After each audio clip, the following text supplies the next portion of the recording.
রাজধানী লন্ডনের বাংলাদেশি খ্যাত পূর্ব লন্ডনে ইউকে বর্ডার এজেন্সি সহায়তায় ইলিগাল ওয়ার্কার ধরতে সাঁড়াশি অভিযান চালিয়েছে স্থানীয় পুলিশ ফোর্স।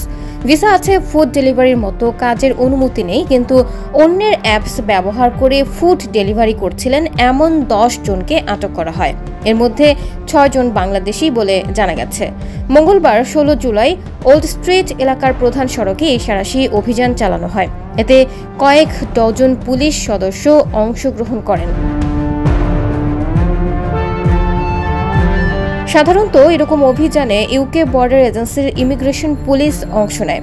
অবৈধভাবে আসা, ভিসা ও কাজের অনুমতি নেই ও স্টুডেন্ট ও কেয়ার ভিসায় এসে বিপাকে পড়ে উবার ইটস, জাস্ট ইট এরকম কোম্পানির অ্যাপস অন্যের কাছ থেকে ভাড়া এনে সাইকেল দিয়ে ফুড ডেলিভারির কাজ করছেন, যা ভিসার শর্ত ভঙ্গের মধ্যে পড়ে না।